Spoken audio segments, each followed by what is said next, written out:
کل ہم نے پڑھا تھا واقفیت عامہ کا باب نمبر 3 قدرتی وسائل کا تحفظ، جس میں ہم نے پڑھا تھا قدرتی ماحول میں تبدیلیاں اور آلودگی کے بارے میں۔ تو بچوں، آج کا جو ہمارا ٹاپک ہے وہ ہے قدرتی ماحول کا تحفظ، کنزرونگ دا نیچرل انوائرمنٹ۔ بچوں، ہوا، پانی، جنگلات اور معدنیات قدرتی وسائل ہیں۔ قدرت نے ہمیں یہ وسائل محدود مقدار میں دیے ہیں، اور اگر ہم ان وسائل کا ضروریات سے زیادہ استعمال کریں تو ایک دن یہ وسائل جو ہیں وہ ختم ہو جائیں گے، جس سے ہمیں مسائل کا سامنا کرنا پڑے گا، یعنی وسائل جو ہیں وہ مسائل میں تبدیل ہو جائیں گے۔ اب وسائل جو ہے جب مسائل میں تبدیل ہو جائیں گے تو کیا ہوگا؟ پانی کی کمی سے زمین بنجر ہو جائے گی، فصلیں کاشت نہیں ہوں گی، قحط پیدا ہو جائے گا۔ اسی طرح سے جنگلات جو ہے وہ جانوروں کا مسکن ہے، جنگلات کی کمی سے جانور اور پرندے جو ہیں وہ زندہ نہیں رہ سکتے اور درجہ حرارت جو ہے وہ بڑھ جاتا ہے۔ بالکل اسی طرح سے زمین میں موجود معدنیات مثلا گیس، تیل اور کوئلے کی کمی سے توانائی کا بحران پیدا ہو جاتا ہے، جس سے انسانوں کے لیے بہت زیادہ مشکلات پیدا ہو جائیں گی۔ تو بچوں، اب ہم دیکھتے ہیں کہ قدرتی وسائل کا تحفظ کس طرح سے کیا جا سکتا ہے، یعنی کنزرونگ نیچرل ریسورسز۔ بچوں، قدرتی وسائل جو ہیں وہ زندگی کی علامت ہے۔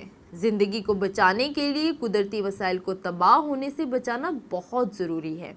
اب ہم دیکھتے ہیں کہ قدرتی وسائل کو تباہ ہونے سے کیسے بچایا جا سکتا ہے۔ نمبر 1، قدرتی وسائل کو سوچ سمجھ کر ضرورت کے مطابق استعمال کیا جائے۔ نمبر 2، درختوں کو بلا ضرورت نہ کاٹا جائے تاکہ پرندوں اور جانوروں کا مسکن جو ہے وہ تباہ نہ ہو۔ بالکل اسی طرح سے کاٹے گئے درختوں کی جگہ نئے درخت اور پودے لگائے جائیں۔ نمبر 4، فیکٹریوں اور گھروں سے نکلنے والے پانی کو صاف کر کے قابل استعمال بنایا جائے۔ نمبر 5، بارش کے پانی کو جمع کرنے کے لیے انتظامات کیے جائیں۔ نمبر 6، پانی، بجلی اور گیس کو ضرورت کے مطابق استعمال کیا جائے۔ نمبر 7، توانائی کے متبادل ذرائع یا مثلا شمسی توانائی اور ہوائی توانائی کو استعمال کیا جائے۔ نمبر 8، ہوا کو آلودگی سے محفوظ رکھنے کے لیے کوڑا کرکٹ مناسب طریقے سے تلف کیا جائے۔ تو بچوں، اب آپ نے کرنا یہ ہے کہ آپ نے اپنے ارد گرد کے ماحول کا جائزہ لینا ہے، اور آپ نے یہ بتانا ہے کہ زمین، پانی اور خام تیل کے وسائل کن مقاصد کے لیے استعمال ہوتے ہیں۔ مجھے امید ہے کہ آج کا لیسن قدرتی ماحول کا تحفظ اور قدرتی وسائل کا تحفظ جو ہے وہ آپ کو بہت اچھے سے سمجھ آ گیا ہوگا۔ اب ہم اگلے لیسن میں پڑھیں گے کہ خطرات سے 2-4 جانوروں کا تحفظ کس طرح سے کیا جاتا ہے اور ناپید جانور کون سے ہوتے ہیں۔